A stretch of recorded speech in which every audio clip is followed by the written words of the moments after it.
Hey, it's me, MLB. Here is the second part of Stuck Together. I've left it open for a part 3 if you're interested, so let me know in the comments after you've listened to part 2 and I'll make room for a part 3 if you want. So let's get to it. This is Stuck Together, part 2, Hawks x Winged Female Listener.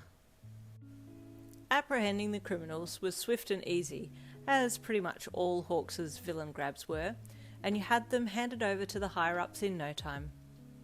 So, is that it? We're done?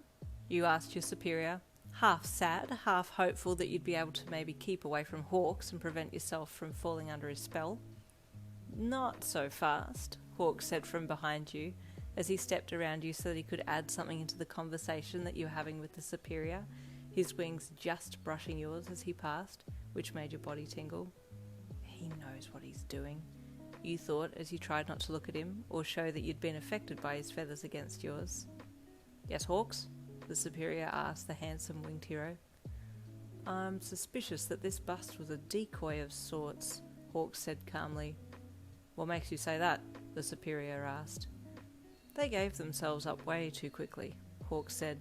It's almost as if they took a portion of their goods and waited for us to grab them, like an offering or a scapegoat, so that they could move the next larger lot a little bit later, unhindered by heroes getting in the way.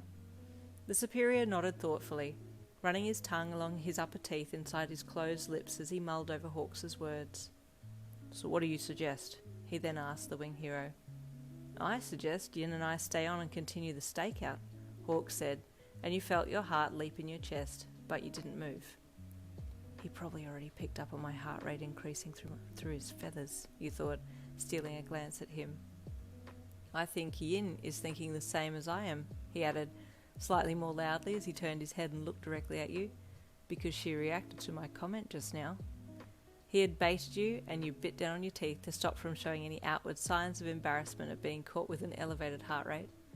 Don't even think about looking at him, Yin. He can probably hear your thoughts through his feathers too, you thought, as you looked at the superior. He was already looking at you for confirmation. Well, he asked when you didn't say anything.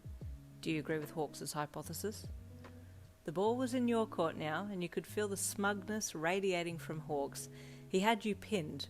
If you agreed with him, you'd be stuck with him for the whole night, and who knows what would happen then.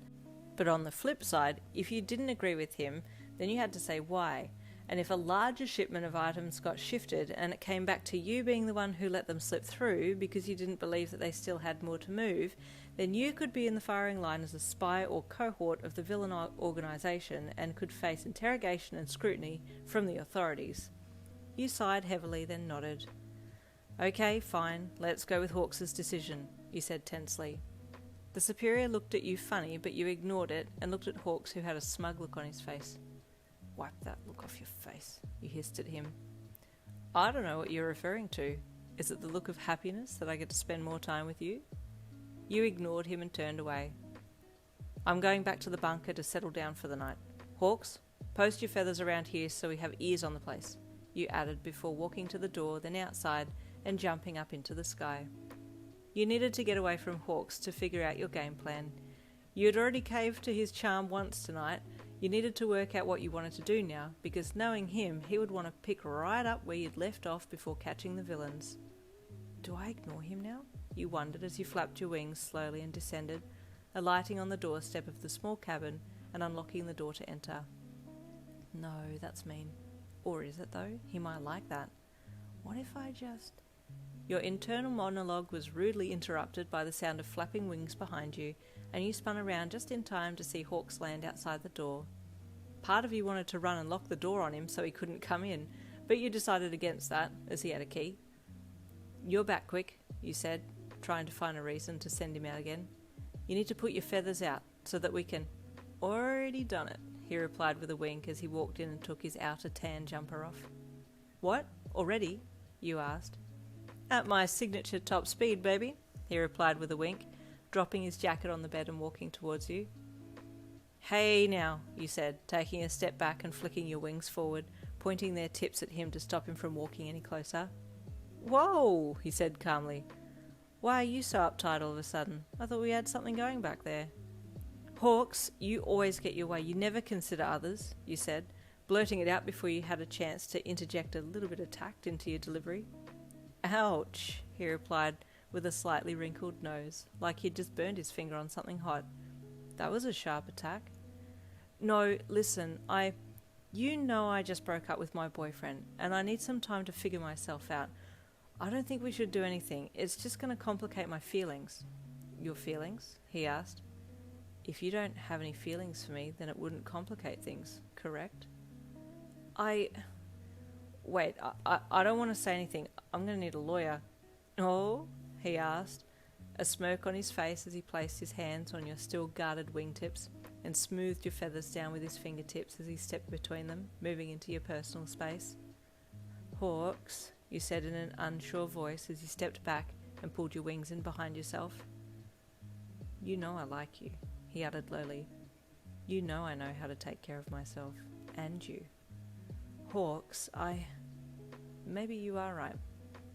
Maybe I do always get my way, but maybe I am considering your emotions and current situation.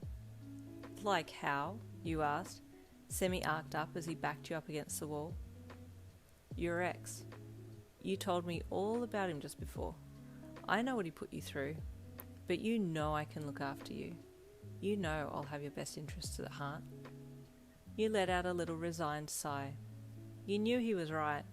Anyone was better than your ex, to be honest. You were still asking yourself how you ended up stooping so low as to have ended up with him in the first place.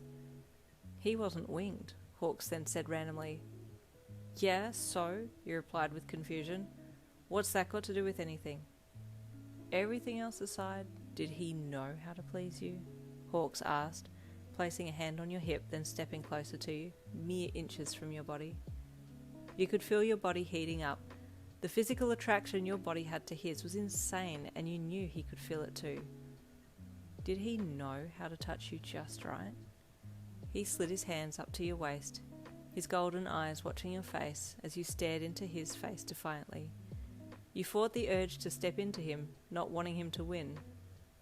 He took his hands off your body and reached back to your wings, running his fingers just along the inner trimmings of your wing bones, where all the soft, sensitive feathers were, and your whole body buzzed with a sensation you'd never felt before.